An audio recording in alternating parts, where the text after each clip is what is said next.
ये लोग दवा लेने गए हैं।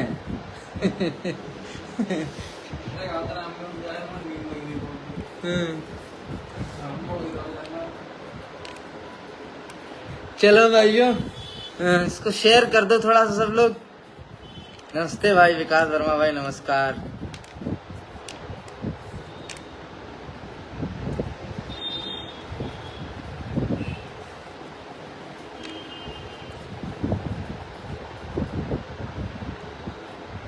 अनुज गुप्ता भाई नमस्कार।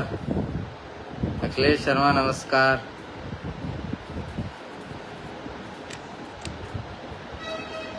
चिराग भाई आपका बहुत बहुत आभार।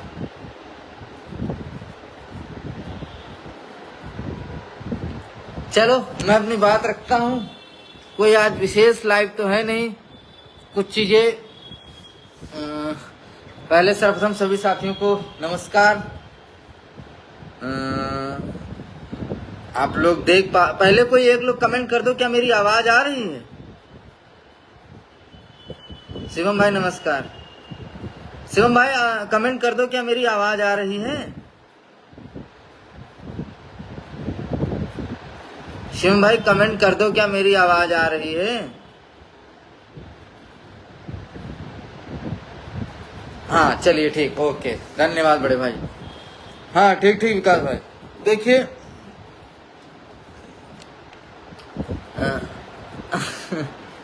प्रांजल भाई मेरी हैसियत के बाहर है ऑर्डर मंगवाने का। उम्मीद है 20 के पहले आने की। जो अभी कल भी हमारी वार्ता हुई है, तो उस वार्ता में यही हो गया है कि ऑर्डर सब लिख करके तैयार हो गया है। अब जज साहब के ऊपर डिपेंड करता है कि ऑर्डर कब आएगा। लेकिन ऑर्डर 100% लिख करके बिल्कुल तैयार है। अब वो डिपेंड करता है जज साहब के ऊपर कि ऑर्डर वो कब आएगा, वो देखने वाली बात होगी। और मैं समझता हूँ कि 2-4 दिन में आ ही जाएगा। नहीं श्याम भाई बिल्कुल आ जाएगा, परेशान मत हो, आ जाएगा, निश्चिंत रहो। सर्वप्रथम सभी भाइयों को नमस्कार। मैं आशा करता हूं कि आप सब लोग कुशल मंगल होंगे। सर्वप्रथम मैं अपने वीडियो की शुरुआत बड़े भाई अमित मैनपुरी के यहाँ से करूँगा। उनके यहाँ परिवार में 2 बड़े हादसे हुए, जिसको लेकर के ये पूरा 6800 का परिवार या इस भर्ती के जो भी लोग हैं सब बहुत दुखी हैं, पीड़ित हैं। और सबका मन द्रवित है इन सब चीजों से। ईश्वर से कामना है कि अमित भाई को ये जो एक महान क्षति हुई है, जो दर्दनाक घटनाएं हुई हैं, उन घटनाओं से ईश्वर उनको लड़ने के लिए मजबूत बनाए, धैर्यवान बनाए। और ईश्वर से यही प्रे है कि उनकी लाइफ दोबारा फिर से पटरी पे आए।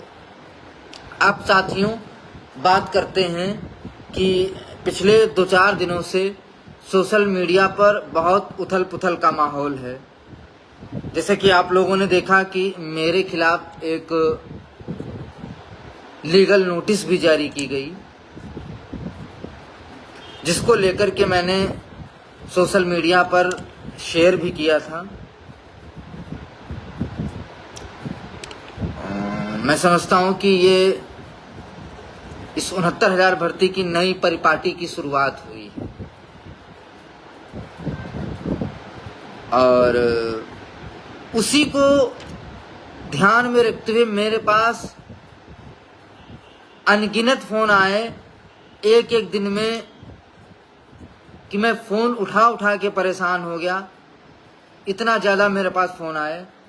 तो उन सभी बड़े भाइयों का मैं शुभचिंतक हूँ कि जिन्होंने मेरी शुभेच्छा को जानने के लिए मेरे पास फ़ोन किया और तमाम हमारे प्रिय साथी जिन्होंने बड़ी विनम्रतापूर्वक मेरे से आग्रह किया कि रंजीत भाई, आपको इस मुद्दे पर बिल्कुल आगे नहीं जाना है, आप जहां हो वहीं से बैक कर जाओ, क्योंकि जब हम इस भर्ती में लड़ने के लिए आए थे या अभी भी लड़ रहे हैं तो हमारी प्राथमिकता केवल और केवल नौकरी है, इसके अलावा हमारा ध्येय कुछ भी नहीं है। तो मैंने तमाम भाइयों की, आज तक के इवन अभी 10 मिनट पहले तक के तमाम लोगों के फ़ोन आए हैं, तो मैंने उनको ध्यान में रखते मैंने उनको बड़ा आश्वस्त किया कि ठीक है, आप निश्चिंत रहे, मैं एक वीडियो बनाए दे रहा हूँ और इस भर्ती में मैं नहीं चाहूँगा कि मेरी वजह से या किसी व्यक्ति विशेष की वजह से किसी भी व्यक्ति की नौकरी को नुकसान या क्षति पहुँचे। वो रंजीत यादव कभी नहीं संभव होने देगा, क्योंकि वो मैं वही व्यक्ति हूँ, मेरी नौकरी भले नहीं लगी लेकिन मेरे प्रयासों से और प्रदेश के तमाम लोगों के प्रयासों से आज 3rd काउंसलिंग में चयनित तमाम सारे लोग नौकरी कर रहे हैं। तो यहाँ तो एक अपनी नौकरी की बात है, यदि कोई ऐसी इश्यूज़ भी होंगे तो मैं बहुत ज़्यादा, चूँकि मेरा प्रथम लक्ष्य नौकरी है, मैं उनको इग्नोर करके आगे बढ़ूँगा। बात करते हैं बड़े भाई विजय यादव जी के द्वारा मेरे खिलाफ एक लीगल नोटिस जारी कराया गया था सुप्रीम कोर्ट के किसी चैम्बर से। बदले में मैंने उसका जवाब उनको कल की डेट में भिजवा दिया है। अब सहमत और असहमत होना शायद अब वो जाने। उस लीगल जवाब के साथ मैं प्रदेश के तमाम लोगों को ये संदेश देने के लिए आया हूं और व्यक्तिगत मैं विजय भाई को भी एक संदेश देने के लिए आया हूं कि देखिए, हम आप इस भर्ती के हिस्सा हैं और हम आप और तमाम लोगों ने मिलकर के इस भर्ती पर बहुत काम भी किया है। चूंकि उस समय कोर्ट बंद हुआ, चीजें गलत तरीके से रिप्रेजेंट की गई कि कोर्ट में बहस हुई, उसको लेकर के लड़के परेशान थे, निराश थे, हताश थे। उन सब चीजों को लेकर के लड़के लगातार मेरे पास फोन कर रहे थे कि हमने आपको 5 लाख रुपए दिलाया है, आप कुछ बोलते नहीं हैं। इवन बहुत सारे लोग तो मुझे डायरेक्टली फोन पर गाली दे रहे थे, लेकिन शायद ये मेरे कह सकते हैं कि मेरे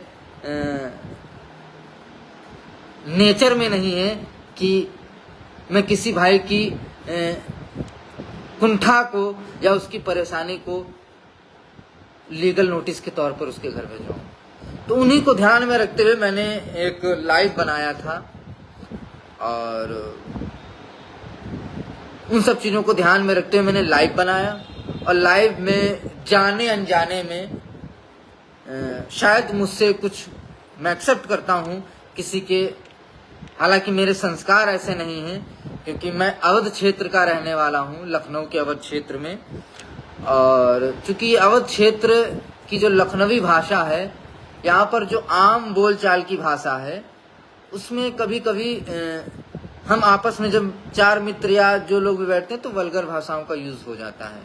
शायद मैं उस टाइम इतना भाव विभोर था, मैं इतना ज़्यादा उन सब चीज़ों को लेकर के परेशान था कि शायद मेरे मुंह से सोशल मीडिया पे कुछ चीज़ें गलत निकल गईं। तो उन सब चीज़ों के लिए मैं किसी के परिवार को लेकर के, इवन मैं पर्टिकुलर विजय भाई के परिवार को लेकर के या उनको लेकर के मेरी ऐसी कोई मानसिकता कभी नहीं रही, क्योंकि मैं वो व्यक्ति हूँ जो जोड़ने में विश्वास करता हूँ, तोड़ने में विश्वास नहीं करता हूँ। न मेरी कभी ऐसी मंशा रही और आज पूरा प्रदेश इस चीज़ का साक्षी है। आप लोग जुड़े हुए हैं, कोई एक व्यक्ति कमेंट करके बता दे कि लखनऊ में आकर के मैं लखनऊ आया और रंजीत यादव ने मुझे मारा, मुझे पीटा, मेरे साथ अभद्रता की, मेरे साथ गलत व्यवहार किया, मुझे झापड़ मार दिया या मुझे गलत तरीके से फंसाने का काम किया। तो मेरा ये कतई उद्देश्य तब भी नहीं था कि किसी के, और मैं समझता हूँ कि मेरे एक लाइव से किसी के भी माँ बाप, भाई बहन, परिवार को अपने बेटे के बारे में कोई भी छवि बनाने का अधिकार नहीं किसी बाहरी व्यक्ति के बोलने पर। हाँ, सोशल मीडिया पे जैसे कि तमाम चीज़ें चल रही थी कि सिंगल अकाउंट जारी किया गया, डिफेक्ट के नाम पे पैसा लिया गया, इतना पैसा आया। तो एग्जैक्ट तो मुझे भी नहीं पता क्योंकि मैंने अकाउंट तो चेक नहीं किया और किसी का अकाउंट चेक करवाना भी इलीगल है। लेकिन जो सोशल मीडिया पे चीज़ें चल रही थी तो मैंने भी उसी को अंकों के तौर पर मैंने बता दिया। हालांकि एग्जैक्ट मुझे नहीं पता है कि वास्तविक स्थिति पैसे की क्या है। तो शायद ये चीज़ बड़े भाई को नागवार गुजरी, तो उसके लिए मैं उनसे क्षमा प्रार्थी हूँ कि मेरा इंटेंशन आपको या आपके, इवन मैं पर्टिकुलर यदि विजय भाई की बात करूँ तो शायद विजय भाई को याद हो कि मैं उसकी माँ से भी मिल चुका हूँ, और जैसे कि उनकी माँ वैसे मेरी माँ, वो बड़ी, उनकी जो अवस्था है वो बड़ी वृद्ध अवस्था है, और मैं समझता हूँ बहुत पोलाइट भी हैं। बड़े प्यार से, बड़ा सिर सहला करके मेरे से बात की थी। मैंने उनके चरण स्पर्श करके मैंने उनका आशीर्वाद भी लिया था कि हम लोग शायद उस माँ के आशीर्वाद से शायद कामयाब हो जाए और नौकरी पाने के लिए आगे बढ़ जाए। तो मेरा व्यक्ति विशेष से किसी भी तरीके का कोई कुंठा नहीं है, कोई कह सकते हैं कि कोई बदले की भावना नहीं है। लेकिन ये जो नई परिपाटी लोगों के द्वारा आज निकाली गई, उसका संदेश पूरे 6800 छोड़ दीजिए, पूरे 69,000 में गया है। और मैं उन तमाम साथियों का बहुत बहुत आभार करता हूं जिन्होंने सोशल मीडिया पर और तमाम जगह पर मेरे मनोबल को गिरने नहीं दिया और मेरा समर्थन किया। हालांकि मेरा ऐसी कोई मानसिकता नहीं थी। देखिए, होता क्या है कि कभी कभी आदमी आवेश में आकर के कुछ चीज़ें बोल जाता है, लेकिन उसके लिए मैं समझता हूँ कि आप हमसे व्यक्तिगत या किसी तीसरे माध्यम से आप बात करा सकते थे, उस बात का हल निकलता, श्योर निकलता। लेकिन मैं समझता हूँ कि कुछ चंद 3-4 लोग हैं जिनका मुझे नाम भी पता है, व्यक्तिगत तौर पे 4 लोग हैं ऐसे जिनका मुझे नाम भी बहुत अच्छे से पता है, जिन लोगों ने ये पूरा एक मनोवैज्ञानिक दबाव बनाने के लिए सारी चीज़ें की गई। तो मैं समझता हूँ कि मेरा इंटेंशन ही कभी ऐसा नहीं रहा कि किसी को गलत कहा जाए, किसी को बुरा कहा जाए या किसी को कुछ कहा जाए। आप स्वतंत्र हैं, आप अपनी लड़ाई लड़िए। आपको कैसे लड़ना है, कैसे नहीं लड़ना है, कैसे क्या करना है, वो आप तय करेंगे। और 6800 परिवार अब किसकी मदद करेगा, वो 6800 परिवार तय करेगा।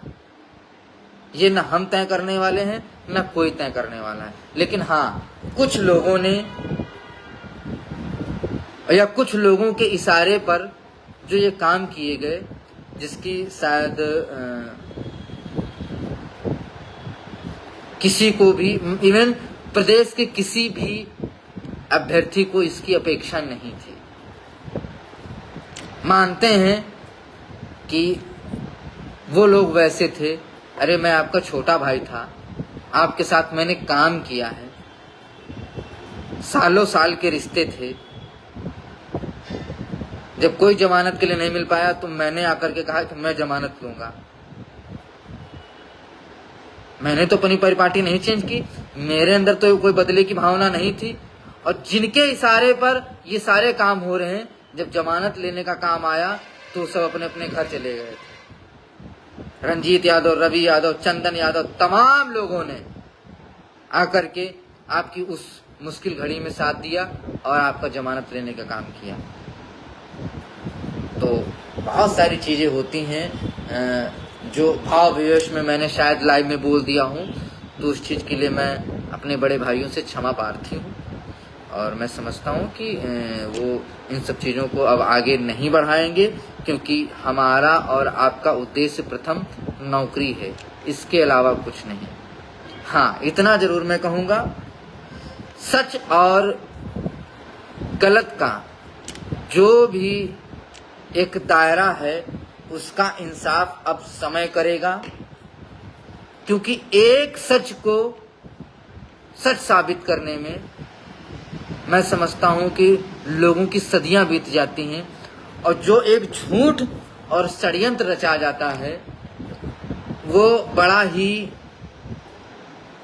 शानदार तरीके से एक व्यू के तौर पर रचना रच करके रचा जाता है, जिसको भेद पाना मेरे बस की बात नहीं। और मैं एक बहुत ही निचले स्तर का व्यक्ति हूँ, मैं किसी से कोर्ट की लीगल लड़ाई नहीं लड़ पाऊंगा, ना मेरे ये खून में है। देखिए, मेरे पास बहुत सारे काम हैं, मेरे पिताजी से लेकर के मेरे भैया तक के लेकर के, मेरे पिताजी से लेकर के मेरे भैया तक के 1990 से हम लोग प्रॉपर्टी का काम कर रहे हैं और उसी को हम लोग आगे बढ़ा रहे हैं। इसके अलावा कुछ हमारे मैरिज लान या तमाम चीज़ें और हमारी हैं जिनको लेकर के हम लोग बहुत बिजी रहते हैं। ये इस पार्टी को वहाँ लेकर के जाना, उस पार्टी को ये प्लॉट दिखाना, या फिर ऑफिस पे आकर के अपने क्लाइंटों से बात करना, ये सारी चीज़ें होती। तो मेरे पास लड़ने के लिए इतना पर्याप्त समय नहीं, मैं इतना खलिहर नहीं हूँ कि मैं इन सब चीज़ों को कर पाऊँ। और मैं समझता हूँ कि मेरा परिवार भी इसकी इजाज़त नहीं देगा, क्योंकि हम लोग बहुत सभ्य परिवार से आते हैं और बहुत ही मैं समझता हूँ कि यहाँ पर संदीप भाई, अमरेंद्र भाई और चंदन भाई, रवि, जाकिर, देव, सब लोग आए हैं। सभी को पता है कि इस शहर में रंजीत यादव का जो परिवार है उसका बड़ा सम्मान है, स्वाभिमान है। तो इन सब चीज़ों को ध्यान में रखते हुए मैंने डिसाइड किया है कि मैं इस लड़ाई को यहीं पर ऑन द स्पॉट ख़त्म करता हूँ। जो उनकी लीगल नोटिस थी उसको मैंने लीगली जवाब दे दिया है, और सोशल मीडिया पर आकर के मैं ये भी बोल रहा हूँ कि मेरा इंटेंशन किसी को भी नीचा दिखाने का, हानि पहुँचाने का, या किसी को गलत तरीके से रिप्रेजेंट करने का नहीं था। वो पूरा प्रदेश जानता है कि कौन गलत है, कौन सही है, और अब आगे ये 6800 के लोग, ये प्रदेश के लोग ही तय करेंगे कि किसके साथ लड़ना है, किसके साथ आगे बढ़ना है। वो तय करें, मुझे नहीं पता। तमाम तरीके के एलिगेशन लगाए गए कि मेरा स्कूटियों से, मेरा बिना नंबर गाड़ी की मुंह बांध करके पीछा किया जा रहा है। तो भाई साहब, मैं कहता हूँ, यदि आपके ऐसे एलिगेशन हैं तो आप मेरी DOB 95 है, और 2024 तक के इतिहास रहा है कि रंजीत यादव कभी 12 अंकी से आगे कभी नहीं गए। और ना ही मैं मुख्तार अंसारी हूँ या अफजाल अंसारी हूँ या कोई बहुत बड़ा डॉन हूँ कि मैं जौनपुर या अपने गुर्गों को भिजवा करके मैं किसी की जो है कुर्की करवाऊँ, किसी के पीछा करवाऊँ, किसी की मैं रेंकी करवाऊँ। मेरी हैसियत इतनी नहीं है। और ये जो भी ये लगाए जा रहे हैं एलिगेशन कि मेरा पीछा किया जा रहा है, वो टोटली फेक है। और मैं समझता हूँ कि मेरी जन्म कुंडली से लेकर के, मेरे नंबर से लेकर के, इवन मेरी पिछले 1.5 साल के अंदर किसी जौनपुर, या हो सकता है कि पूरी लाइफ में मेरी किसी विजय भाई को छोड़ करके मेरी शायद ही किसी जौनपुर के व्यक्ति से बात हुई हो। वैसे कोई भर्ती का कर दिया हो तो अलग मैटर है, क्योंकि मैं बहुत बाहरी लोगों पे बहुत कम बिलीव करता हूँ और मैं ज़्यादा उनसे क्लोजली होना पसंद भी नहीं करता हूँ। मेरा जो अपना खुद का परिवार है, मेरा लखनऊ है, मेरे दोस्त हैं, मेरे आम जन हैं, या मेरे जो बहुत जिगरी लोग हैं, जैसे कुछ मेरे कन्नौज के साथी हैं, या कह सकते हैं कि कुछ और जिलों के साथी हैं जो मेरे एक परिवार के तौर पर हैं, जिनको मैं अपना परिवार मानता हूँ, मेरे परिवार के सदस्य भी हैं। मैं उन लोगों के अलावा मैं बहुत ज़्यादा किसी पर उतना बिलीव नहीं करता, और ना ही मेरा किसी को कोई इंटेंशन रहता है कि मैं किसी को कुछ बोलूं। हाँ, भाव विवेश में हो सकता है कि मेरे से कुछ शब्द गलत निकले हैं, मैं उसको स्वीकार करता हूँ, और भविष्य में इन सब चीज़ों का चयन होगा भी नहीं, और इनसे हम लोगों का कोई, रवि भाई नमस्कार, और इन सब चीज़ों से मेरा कोई लेना देना भी नहीं है। तो ना तो मैं किसी का पीछा करा रहा हूँ, और न मेरा कोई ऐसा ध्येय है, न मैं इतना बड़ा माफिया हूँ।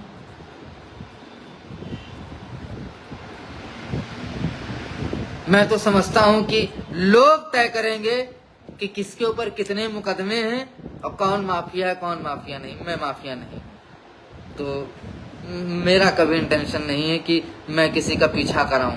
मैं जो लखनऊ में लोग रहते हैं, मैं उनका कभी पीछा नहीं करता, तो मैं दूसरे का क्या पीछा करूंगा? और मुझे आपसे मतलब ही क्या है? मैं आपका क्यों पीछा करूंगा? आपने मेरी मेड़ काट रखी है, आपने मेरी मेड़ काट रखी है, या मेरी जायदाद हड़प रखी है जो मैं आपका पीछा कराऊंगा? हाँ, एक भर्ती से संबंधित था, लोगों ने मुझे सहयोग किया था, मैंने आपको सहयोग कराया था। लोगों ने मेरे से प्रश्न पूछे, जिसका प्रश्न मैंने पूछा, और उस प्रश्न पूछने में जाने अनजाने में हो सकता है आपके परिवार को लेकर के या आपको लेकर के मेरे माध्यम से कोई गलत टिप्पणी हो गई हो, तो आपका मैं छोटा भाई हूँ। मैं उम्मीद करता हूँ कि आप बहुत सरल स्वभाव के व्यक्ति हैं और एक महानतम श्रेणी में आते हैं। एक आपका जो व्यक्तित्व है वो बहुत ही धैर्यवान और बड़ा महान है, तो उसी महानता को ध्यान में रखते हुए शायद अब मैं समझता हूँ कि आपकी तरफ से भी ये कानूनी दांव-पेच बंद करके आप क्या करते हैं मुझे नहीं पता है। मुझे इस भर्ती पर, अपनी नौकरी पर ध्यान देने दीजिए, उसको भटकाने का काम मत करिए। ऑर्डर आएगा, ऑर्डर आने के पहले दिन से ही खोपड़ी में साफा बांध करके हमारी टीम अपनी नौकरी के लिए प्रतिबद्ध हो जाएगी।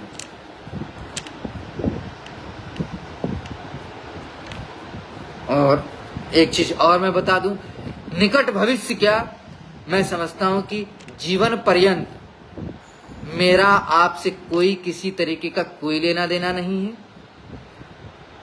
आपके रास्ते अलग, मेरे रास्ते अलग। मैं क्या करता हूं आप उस पर टीका टिप्पणी मत करिए, मैं क्या करता हूं आप क्या करते हैं मैं कभी उस पर बोलने वाले वाला नहीं, क्योंकि मेरा आपसे किसी तरीके कोई लेना देना नहीं, और मैं नहीं चाहता कि मैं ऐसे व्यक्तियों के मुंह भी लगूं।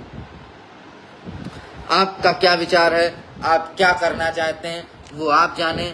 6800 लोग तय करेंगे कि क्या करना है क्या नहीं करना। ऑर्डर आएगा, सुप्रीम कोर्ट जाना है, फिर से वही पुराने ढर्रे पे लोगों को चलाना है, क्या करना है क्या नहीं करना है वो लोग तय करेंगे, मैं नहीं तय करने वाला हूँ। और मेरी इतनी हैसियत भी नहीं कि मैं तय करूँ, और ना मेरी इतनी हैसियत है कि इस 6800 को मैं साथ में लेकर के चल पाऊँ।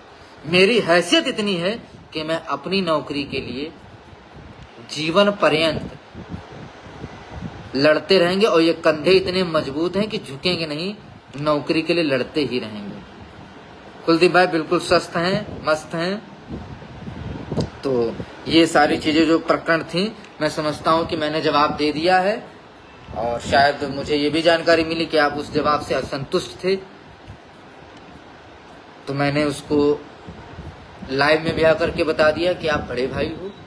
हाँ, हो सकता है जाने अनजाने में मेरे से कुछ चीजें निकली हूँ, पैसे को लेकर के, परिवार को लेकर के, तो उस चीज का मैं क्षमा प्रार्थी हूँ। आप आगे बढ़िए, आप अपना काम करिए, मुझे अपना काम करिए। हाँ, मैं बस आप सबको आश्वस्त कर रहा हूँ, मैं वो व्यक्ति नहीं हूँ कि मैं कोई लीगल कार्रवाई पे जाऊं।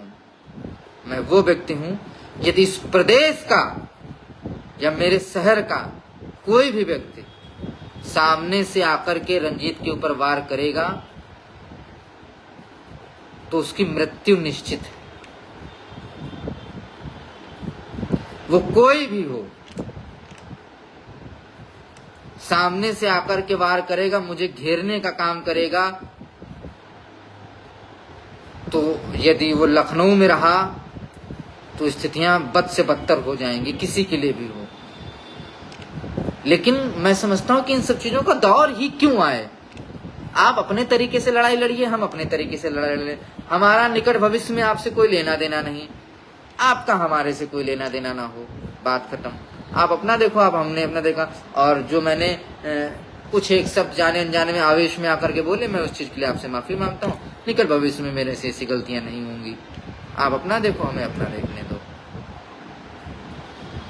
बाकी एक मैं प्रदेश के लोगों को ये भी सलाह दूंगा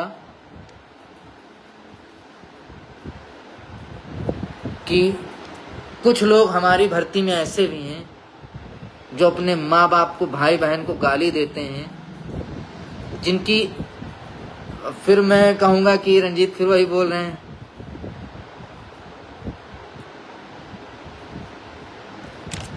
जिनकी हैसियत एक कमरे में भी रहने की नहीं है, वो आज रंजीत यादव के खिलाफ षड्यंत्र बना रहे हैं। लेकिन मैं समझता हूँ कि विजय भाई बहुत जागरूक हैं, बहुत समझदार हैं, बहुत सहनशील हैं और बहुत निष्ठावान भी हैं। वो मेरी बातों को समझेंगे, ध्यान देंगे और ऐसी लोगों की बातों पे बिल्कुल भी मत ध्यान दें जिनके हैसियत एक कमरे में भी रहने की नहीं है, जो घर बनवाने के लिए भी दूसरों से चंदे का पैसा लेते हैं। तो यही सारी चीजें थी और मेरा उद्देश्य किसी को भी पीछा करना, और मैं इतना बड़ा डॉन नहीं हूँ कि मैं किसी का पीछा कर पाऊँ, वो भी जौनपुर, और न मेरा कभी रहा। और मैं कहता हूँ कि यदि किसी को ऐसी स्थिति लग रही हो तो जांच करवा ले, खुले तौर पे जांच करवा ले, और मैं हर तरीके से उसमें सहयोग करने को तैयार हूँ, हर स्तर पे सहयोग करने के लिए तैयार हूँ। लेकिन जो ये सारी चीजें घटनाक्रम हो रहे हैं, इन घटनाक्रम को बंद करके केवल और केवल नौकरी पे फोकस होना चाहिए। प्रथम ध्येय नौकरी है। सत्येंद्र सिंह यादव डर गए, डर किसी का नहीं है, क्योंकि मैं समझता हूं कि जब कोई व्यक्ति, सत्येंद्र भाई, पेपर देने जाता है और उसका ऑटो रिक्शा या रिक्शा ना मिले तो बहुत सारे लोग उस बच्चे के भविष्य को बनाने के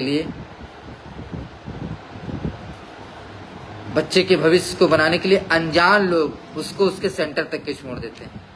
तो मैं समझता हूं कि ये फ्यूचर का सवाल है और इसमें मेरा भी हित है, आपका भी हित है और तमाम प्रदेश के लोगों का हित है। और दूसरी चीज ये, सोशल मीडिया पे कोई क्या कमेंट करता है, क्या पोस्ट करता है, उससे मेरा किसी तरीके का लेना देना कोई नहीं है। कौन किसके बारे में क्या लिख रहा है, क्या पढ़ रहा है, जो व्यक्ति लिख रहा है वो जाने। नहीं सत्येंद्र भाई, देखिए वो सत्येंद्र भाई, मैं फिर कह रहा हूं कि ये आप लोग तय करें, ये आप लोग तय करें। अभी आगे और लड़ाई लड़नी है और मैं समझता हूं कि इस जो मेरा व्यक्तिगत, यदि आप हमारे विचारों को समझेंगे कि अब किसी भी हाल में इस मैटर को, व्यक्तिगत जो हमारी टीम है, जो हम लोगों ने तय किया है कि इसको सुप्रीम कोर्ट तो नहीं जाने देंगे। कुछ भी हो जाए, कुछ भी हो जाए, यदि ऑर्डर मई में आ गया तो इसको सुप्रीम कोर्ट नहीं जाने देंगे, और जिससे तमाम लोगों के जो करोड़ों रुपए की एक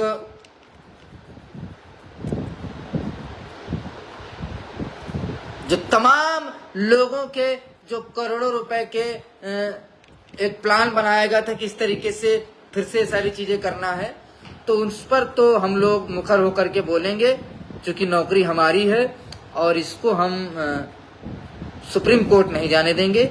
डबल बेंच से ही इस ऑर्डर को हम लोग, जो भी ऑर्डर आएगा हम लोग हर ऑर्डर पे तैयार हैं, चाहे वो रिविजिट का ऑर्डर आए, चाहे वो 6800 का ऑर्डर आए। इसी 2 ऑर्डर के अलावा कोई ऑर्डर आ नहीं सकता है। जिसकी भी अपेक्षा होगी उसको लेकर के हम लोग आगे विभाग में पैरवी करेंगे। और अभी जल्द ही हम लोग विभाग से मिले थे, विभाग में हम लोग अधिकारियों से मिले भी थे। उन्होंने ये भी कहा कि देखिए, हमने उत्तर कुंजी के लोगों का 1 नंबर हमने सबका बढ़ा दिया है, सारी चीजें हम तैयार करके रख चुके हैं, कुछ भी नहीं होना है। मात्र इवन जो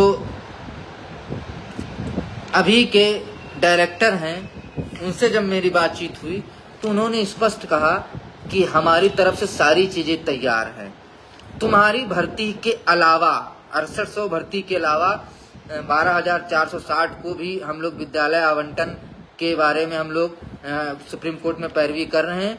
वहां वाला ऑर्डर और यहाँ वाला ऑर्डर, इन दोनों का उन्होंने बोला है कि हम मुश्किल से 10 दिन का गैप रखेंगे, और बोला है कि जो ऑर्डर पहले आएगा उस ऑर्डर को हम पहले इम्प्लीमेंट करने का काम करेंगे। हालांकि हम लोगों ने मुद्दे को रखा भी कि सर, जो लोग हारेंगे वो कोर्ट जाएंगे या हमारे 6800 के ही कुछ लोगों को बहकाएंगे, सुप्रीम कोर्ट लेकर के जाएंगे। तो उन्होंने कहा कि ऐसा कुछ नहीं हो पाएगा इस बार।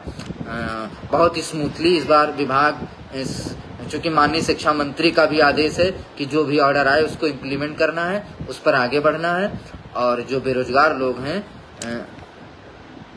उसको आगे बढ़ाना है।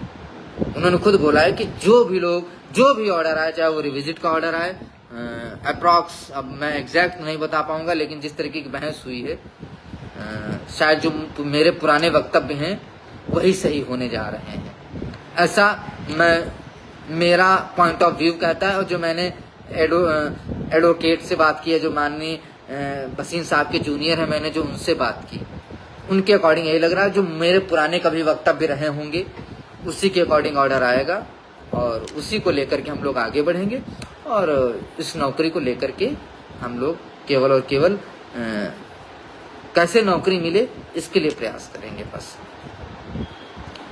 20 या 25 के दरमियान ऑर्डर आने की प्रबल संभावना है, क्योंकि मेरी कल बात हुई है, और हम लोग अभी रिसेंटली, हम, रवि और जाकिर देव सब लोग विभाग गए थे। हम लोगों ने फोटो नहीं डाली, जहाँ पर कई अधिकारियों से मुलाकात हुई, और उन्होंने बहुत सारी चीजें हम लोगों को बताई भी कि हम इस तरीके से इन चीजों को करना चाहते हैं, जिसमें हमारी भर्ती के अलावा 12,460 भी शामिल है। 12,460 को भी उन्होंने बोला कि ये भी एक मुद्दा है, और जिसका ऑर्डर पहले आ जाएगा हम उसको आगे बढ़ाएंगे। तो ये सारी चीजें हैं। तो मेरा उद्देश्य, मैं समझता हूँ कि इस प्रदेश के तमाम बेरोजगारों का, आज प्रदेश में देख लिया जाए 6800 के लोग, किसी के माँ बाप मजदूरी करते हैं, कोई दिहाड़ी पे जाता है, कोई किसी की स्कूल में पढ़ा रहा है, कोई कोचिंग पढ़ा रहा है, कोई क्या कर रहा है। कितना मानसिक प्रताड़ित है, कितना मानसिक परेशान है, इसकी कल्पना शायद ही कोई कर पाए। तो इस बार उम्मीद है कि हम लोग उस मानसिक प्रताड़ना से भी लोगों को उद्धार करने का काम करेंगे, और इस जो हमारा लक्ष्य है नौकरी को, उसको लेने का आगे काम करेंगे। बाकी यही इस लाइव को बनाने का मेरा उद्देश्य था, इसके अलावा मेरा कोई उद्देश्य नहीं। मेरा कभी भी इन फ्यूचर कभी भी किसी के बारे में बोलने का, अब लोग तय करेंगे कौन सही कौन गलत है, मैं नहीं तय करूंगा, लोग तय करेंगे। आज सुबह विनीत भाई का और तमाम लोगों के फोन आए कि रंजीत आप छोटे हो, और मैं समझता हूं कि यदि आप छोटे हो तो आपको बड़े भाई की गरिमा रखनी चाहिए। मैंने कहा यदि विनीत भाई आप ऐसा बोल रहे हैं, मेरे पास हसीन का भी फोन आया, हसीन ने भी बोला कि रंजीत आप छोटे हो, और मैं समझता हूं कि यदि आप झुकोगे तो पूरा 6800 परिवार आपके मान सम्मान को बढ़ाने का काम करेगा। तो मैं इन तमाम बड़े भाइयों को ध्यान में रखते हुए और अपनी गलती को अपोलाइज करते हुए मैं गलती को स्वीकार करता हूं कि कुछ गलतियां मेरे से हुई हैं जो निकट भविष्य में अब कभी नहीं होंगी। इवन कभी भविष्य में, निकट भविष्य में मैं आपके बारे में कभी कोई चर्चा कहीं नहीं करूंगा, ना सोशल साइट्स पे, ना फेसबुक पर, कहीं भी नहीं करूंगा। आप अपने तरीके से काम करिए, मुझे अपने तरीके से काम करने दीजिए। अब ये प्रदेश के लोग तय करेंगे कि आगे क्या करना है। बाकी की आगे की रणनीतियां जो हैं वो आगे तय की जाएंगी। बाकी स्पेशल धन्यवाद हसीन भाई का, कुलदीप शर्मा जी का, और भी हमारे, चूंकि मैं किसी का नाम नहीं लेना चाहता हूं क्योंकि हो सकता कोई सोच रहा हो कि हमारा नाम न लिया जाए, जो जिन सैकड़ों भाइयों ने मेरे पास फोन किया और खुलकर के बोला कि रंजीत आप सही हो, आप निश्चिंत रहो। लेकिन फिर भी मैं समझता हूं कि क्षमा बड़ों को चाहिए और छोटन को सम्मान। तो यदि आप बड़े हो, और मैं समझता हूं कि आप परिपक्व भी हो, क्योंकि हमारी एज में, आपकी एज में कम से कम तकरीबन 20 साल या 15 साल का अंतर होगा, तो आप हमसे ज़्यादा परिपक्व भी हैं, समझदार भी हैं, इस दुनिया को बहुत नज़दीक से देखा है, इस समाज को नज़दीक से देखा है, और बहुत कुछ मैंने आपसे भी सीखा है। तो मैं समझता हूँ कि आप समझदार हैं और भाई हैं, समझेंगे, समझदार बनेंगे और समझेंगे, मुझे भी समझेंगे। कम से कम आप अपने बड़प्पन का दिखाएंगे कि हाँ यार वो मेरे से 20 साल छोटा है। हो सकते हैं गलतियां बच्चों से होती हैं, और मैं समझता हूँ कि मैं तो आपके छोटे भाई से के समान हूँ अगर, और मुझे पता है कि आपका दिल बहुत बड़ा है इन्हीं सब चीज़ों को लेकर के। लेकिन कोई भी साथी 6800 का न इस भर्ती से, तमाम मुद्दों से डाइवर्ट हो, न तमाम मुद्दों से कोई भटके। जो भी ऑर्डर आएगा उस ऑर्डर को हम लोग आगे लेकर के बढ़ेंगे। इस भर्ती को सुप्रीम कोर्ट नहीं जाने देंगे, नहीं जाने देंगे, नहीं जाने देंगे। इस भर्ती को डबल बेंच से ही विद्यालयों में नियुक्ति पत्र के तौर पर विद्यालय आवंटन का काम करवाएंगे 12,460 के बाद या 12,460 के पहले। बस इंतजार मेरे भाइयों 10-5 दिन का और कर लीजिए कि कैसे भी ऑर्डर आ जाए, इस ऑर्डर को लेकर के हमें आगे बढ़ना। और मैं आप सबको इस बार बड़ी जिम्मेदारी के साथ और बड़ी सहानुभूति के साथ और बहुत ही हम्बली कह रहा हूं कि हमारे बीच के लोगों ने भीतर घात नहीं किया जैसा सिंगल बेंच में किया, या कोई गलत रणनीति नहीं चली, तो इस बार जिस तरीके का विभाग का माहौल है, इस बार जिस तरीके के शिक्षा मंत्री का माहौल है, क्योंकि अभी हमारे छोटे भाई रवि यादव, चूंकि उनका आवासीय माननीय शिक्षा मंत्री के आवास जो उनका पैतृक है वहां पड़ता है, वो यहाँ जाकर के माननीय शिक्षा मंत्री से मिले थे, और व्यक्तिगत चूंकि उनके यहाँ के बड़े अच्छे टर्म हैं, तो माननीय शिक्षा मंत्री से तकरीबन उनकी 15 मिनट बात हुई थी। तो उन्होंने स्पष्ट बोल दिया था कि यदि आपके बीच के लोगों ने विरोध नहीं किया, यदि आपके बीच के लोगों ने कोई सुप्रीम कोर्ट में जाने का काम नहीं किया, और यदि कोई कुचक्र नहीं रचा, तो बेटा हम आपको बड़ा निश्चिंत करके भेज रहे हैं कि जो भी डबल बेंच का आदेश आएगा हम उसको फॉलो करने जा रहे हैं। हमारी चीज़ें तैयार हैं। उत्तर कुंजी के जो भी कैंडिडेट्स हैं मैंने सबका एक एक नंबर बढ़वा दिया है। आपकी लिस्ट पूरी जो बननी थी वो असेंडिंग ऑर्डर में बन करके तैयार है। ऑर्डर आने के बाद 5 या 6 दिनों के बाद एक हम लोग एक आदेश जारी करेंगे। आदेश को जारी करने के बाद लिस्ट जारी करेंगे। लिस्ट के जारी करने पहले 2 या 3 दिन उन्होंने बोला कि जिला अलॉटमेंट के लिए हमें अपना साइट खोलनी पड़ेगी। साइट खोल कर 2 दिन का समय हम देंगे जिला अलॉटमेंट के लिए। जिला अलॉट हो जाएगा जिन लोगों ने नहीं किया उत्तर कुंजी में, जिनका 1 नंबर बढ़ा, उसके बाद हम इस भर्ती प्रक्रिया को चंद 10 दिनों में नियुक्ति पत्र दे करके इसको हम खत्म करने जा रहे हैं। तो ये सारी चीजें थी, और मैं समझता हूँ कि कोई भी साथी अब 6800 का इस वाद विवाद में ना पड़े, और कोई भी प्रदेश का गार्जियन मेरे व्यक्तिगत लाइफ को, उस दिन के लाइफ को ध्यान में रखते हुए कोई भी अपने बच्चे के कैरेक्टर का दिशा निर्धारण ना करें, क्योंकि आप माँ बाप हैं। आपका बच्चा, आपने उसको पैदा किया है, पाल पोस कर उसको 40, 42, 45, 47 साल का किया है, तो आप ज़्यादा बेहतर तरीके से तय कर पाएंगे कि हमारा बच्चा कैसा है, या जो भी प्रदेश में है, चाहे वो 28 साल, अमूमन सभी 24 साल, 28 साल, 30 साल, 32 साल, 40 साल, 42 साल सभी एज में हैं, तो सभी के माँ बाप ने तय किया है और वो अपने बच्चे को कैरेक्टर को ज़्यादा बेहतर तरीके से निर्धारित कर पाएंगे। मेरे व्यक्ति विशेष के कहने से किसी के कैरेक्टर का निर्धारण नहीं होता। पुनः मैं एक बार सभी का आभार जिन्होंने मेरा समर्थन किया, और पुनः आभार विजय भाई का जिन्होंने एक लीगल नोटिस भेजा। बड़े भाई के लिए बहुत बहुत आभार, जो आपने मेरे आंखें खोलने का काम किया, समाज के लोगों को पहचानने का काम किया, और उम्मीद करते हैं आप बड़े हैं, माफ़ करेंगे, भविष्य में मेरे ऐसी गलतियां कभी नहीं होंगी। आप अपने रास्ते चलिए, मैं अपने रास्ते चलता हूं, आप अपने में मस्त रहिए, मैं अपने में मस्त रहता हूं। हाँ, बस मैं इतना चाहता हूं कि आप हमारे किसी कार्य में विघ्न मत डालें, मैं आपके कार्य में विघ्न नहीं डालूंगा। आप तय करें, बाकी सोशल मीडिया पे कौन क्या लिखता है, कौन क्या पढ़ता है, वो आप तय करें, आपके लोग तय करें क्या करना है, किसके खिलाफ लीगल नोटिस भिजवानी है, किसके खिलाफ वो करानी है। वो आपकी परिपाटी हो सकती है, वो रंजीत यादव की परिपाटी नहीं है, और इस परिपाटी पे हम रंजीत यादव कभी नहीं उतरेंगे, कभी नहीं उतरेंगे, कभी नहीं उतरेंगे।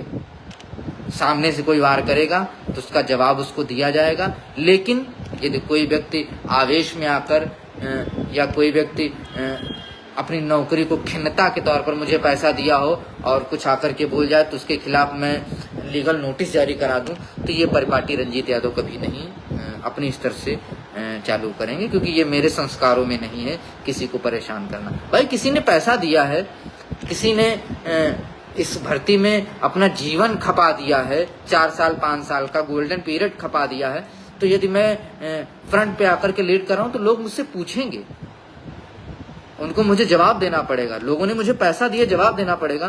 तो यदि लोग मुझे पैसा देते हैं, फिर मुझसे कोई पूछने आए तो मैं उसके खिलाफ लीगल नोटिस जारी कराऊं, एक्शन कराऊं, या उसको घेर कर मारने का काम करूं, किसी को कहीं मारूं, किसी को कहीं गाली दूं, किसी को धरने में धमकाने का काम करूं, किसी को कहीं पर गाली देने का काम करूं, ये अपने संस्कारों में नहीं। हाँ, कुछ गलतियां मेरे से हुई जिनको मैं एक्सेप्ट कर रहा हूं, और इन फ्यूचर मेरे से गलतियां नहीं हैं। सभी भाइयों का बहुत बहुत आभार, बहुत बहुत धन्यवाद। आप सब लोगों ने सुना, और मैं समझता हूं कि आप सभी लोग इस भर्ती को ऑर्डर आने के बाद आगे बढ़ाने का काम करेंगे, जन समर्थन देने का काम करेंगे। नौकरी कैसे मिले उस पर हम सब मिल करके प्रयास करेंगे, इसको सुप्रीम कोर्ट जाने से रोकेंगे। बाकी चंद जो लोग ये परिपाटी स्टार्ट किए वो उनको मुबारक हो। आप बड़े भाई हैं, आप कुछ भी कर सकते हैं। बहुत बहुत धन्यवाद सभी का जुड़ने के लिए, बहुत बहुत आभार। जय हिंद, जय भारत, जय संविधान। बाकी चलिए ठीक, चलिए बाय। नहीं बोलेंगे, कुछ बोलना चाह रहे थे, नहीं बोलेंगे।